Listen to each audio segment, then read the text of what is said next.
Hi everyone, I'm a day late today, it being Tuesday here in London. I was up early yesterday taking my son to the Heathrow Express to head back to Atlanta.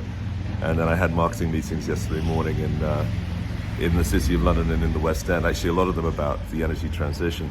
And as a result of all the drama in the market, I just delayed a day to see maybe how things would settle down. But it's very clear that the massive move in the 2-year that we saw yesterday is a huge risk-off trade. And things are tough out there for hedge funds. In fact, one of the paper trading books that I contribute to reminded participants that they have a strict rule of a 2-hour holding period, which made me laugh as somebody that worked for years at investment banks, where the minimum holding period in a liberal bank tended to be at least 30 days, if not 40. The idea that they were enforcing a 2-hour holding period was, well, it tells you a lot about the volatility in markets, right? So the standing joke, of course, now is that everybody on Twitter who was a COVID expert has become, a Russia-Ukraine war expert and is now a hold-to-maturity regional bank expert. There's just so much noise out there that I thought I'd leave it for a day. Oil, of course, did airdrop, but that's really a financial move. Obviously, nothing happened physically in the oil market over the course of the weekend. It's just a risk-off trade.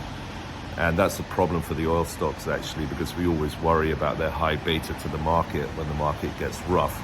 And so what we've seen is a very rough 5 days for high beta oil stocks. Typically, the service companies are Halliburton, the XLE itself, which is relatively low beta insofar as it includes Exxon and Chevron, we've been down 7% in the last 5 days. So we've got slaughtered here, basically.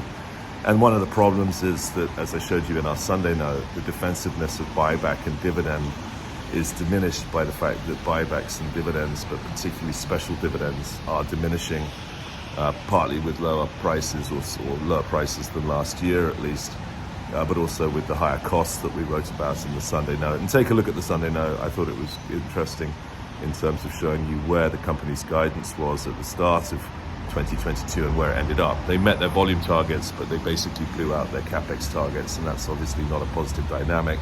And it was very notable that Saudi Aramco yesterday reported results and pushed through a major increase in capex with no great increase in production. So the dynamic here is tough for the oils in a market that's de-risking, and you're kind of hiding in places where, for example, you've got very high inventory, like a Hess or an Exxon, anything essentially defensive, so the maximum buyback plays.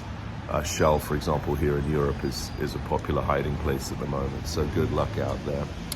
What is nobody talking about? I think the most dramatic thing that I've seen over the past 5 days has been Saudi and Iran starting diplomatic relations over the next couple of months. And what was double dramatic about that announcement was that the deal was finalized in China. So if you want a great example of the multipolarity world right now, you have it right there. I think that Saudi will probably push Iran, or at least encourage Iran, towards the social and economic liberalization that the Saudis themselves have had so much success with. And so hopefully we'll see a more liberal, more fair, more democratic Iran emerge out of this kind of pressure that the Saudis can apply by showing that their own model has been so successful. On the other hand, Saudi needs very high oil prices to maintain their social spending. And that's becoming tougher, actually, because of part of the other multipolarity, which is that Russia is sending so much highly discounted oil into Asia that the Asian premium is being eroded. And of course, that undermines Saudi's pricing power in Asia. So those are a couple of major aspects of the multipolarity world to think about, and also somewhat, again, bearish on oil on the Asian premium side, because clearly, although it would be bullish for Asian oil demand, it will also undermine the historic Asian premium, and that should back through to global prices in terms of just lower ability of Saudi to control the market. On the transition side, we mea culpa'd on Embark autonomous trucks, which now I think obviously had some sort of relationship or some sort of contagion from the Silicon Valley Bank issues. But life cycle recycling remains a good one for us. We really like this Net Power, the Danny Rice name that people are talking about here in London. And in fact, Danny was doing a couple of calls with clients that I met.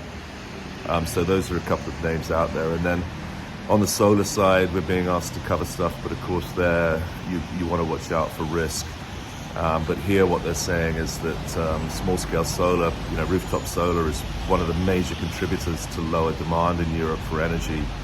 That has allowed European energy prices to come way back down from last year, which of course contribute to some of the bearishness around the sector.